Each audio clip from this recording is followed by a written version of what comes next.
Chapter 3: How to Diffuse Challenging Conversations. In this video, we will discuss skills you can use when you are experiencing challenging conversations to diffuse the situation and reach an outcome that is helpful both for you and the other person.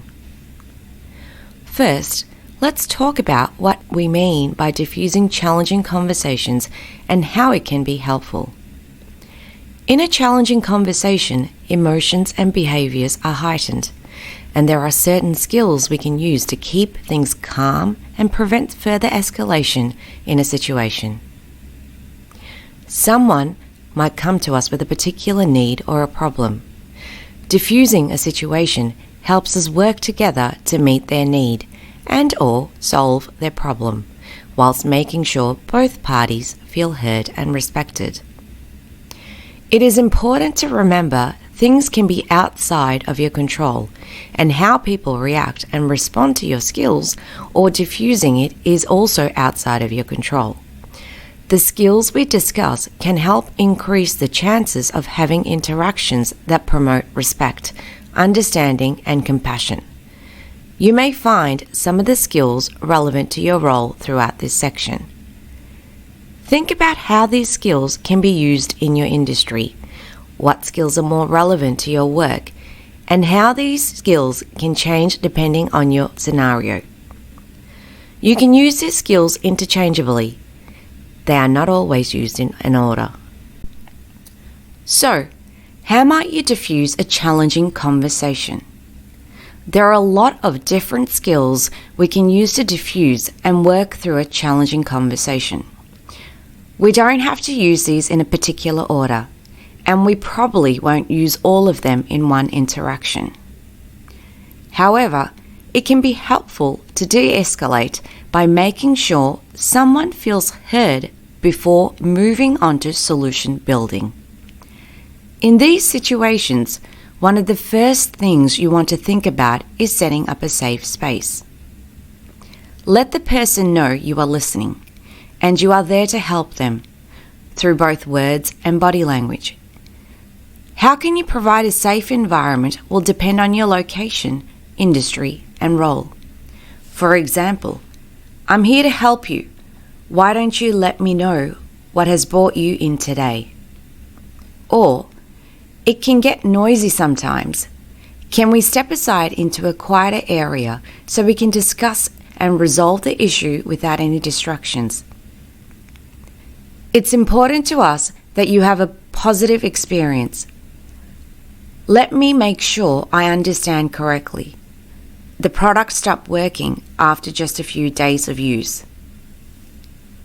I completely understand your frustration, and I appreciate your patience.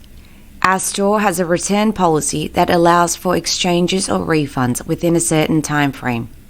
If the dress has a manufacturing defect, we'll certainly address that. Please show me where the defect is, and we'll figure out the best way to resolve this for you within our policy guidelines. Another thing to think about is boundaries. Creating a safe space for an interaction to occur will help make both parties feel safe and respected. If someone is using discriminatory or aggressive language or doing anything to make you feel disrespected or unsafe, this needs to be addressed before the interaction can continue. You can express a boundary by identifying the behavior that is inappropriate. For example, some ways you can address disrespectful behavior is, I understand that you are angry, but I'm going to ask you to stop yelling at me. Or, at this store, we do not tolerate sexist language from customers. I have the same training as my colleagues. What are you worried I might miss? Now let's talk about setting expectations. Setting expectations as early as possible makes sure everyone is on the same page about what to expect from an interaction, and it will prevent disappointment and frustration later on. Setting out your role and what you can do to help will focus the interaction on what is possible. For example, you can say, I can hear that there is a lot going on for you at the moment. If you like, at the end of the call, I can provide some information where you could access some more specific support. In terms of what it is possible within this call, I want to bring the conversation back to what I can do to support you today. Or, before we get any deeper into this conversation today, I feel like it may be helpful for me to share what you might expect from this call. After you create a safe space and set expectations, you can use different techniques to diffuse tension.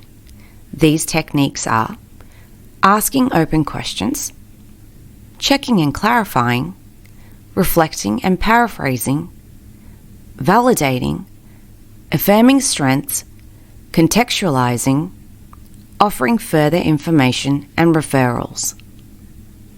We will now look at these techniques in more detail. Asking open questions can help us understand more about a person's situation. It also helps them know we are listening to what they have to say, which builds rapport and trust. For example, ask the who, what, where, when, why, and how questions to get more information. Can you please describe the problem in more detail? When this happened last time, what helped?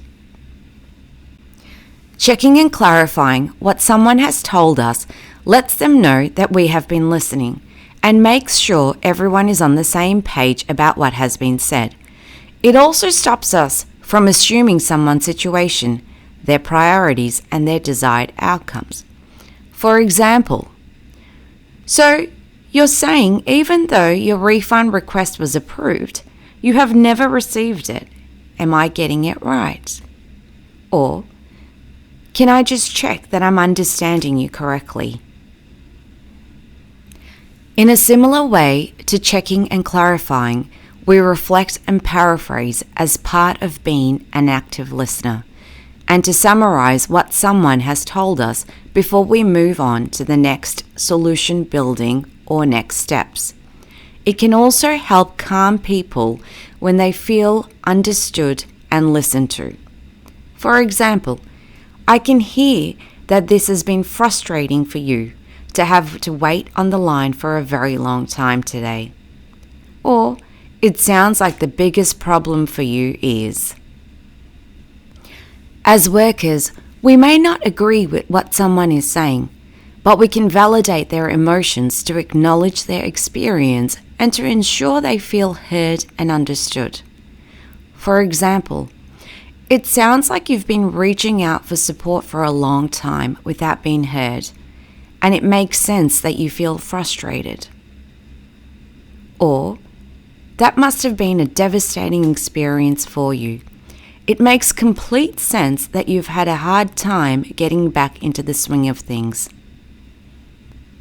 We mentioned earlier about using a strengths-based approach during challenging conversations.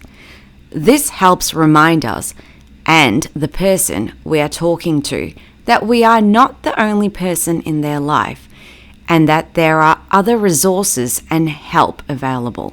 For example, explore and identify what the person is already doing, the ways they are managing, their situation, and reflect this back to them in detail. I understand that this process can be confusing and frustrating, but it's really helpful that you've called in today. It sounds like you've been really self-reliant and resourceful to overcome these barriers you've been facing, which takes incredible strength and resilience. Contextualizing someone's issue or experience within a broader context can help reduce self-blame and reassure them that they are not alone. For example, you could say, "A lot of people make this same mistake. The website can be very hard to navigate."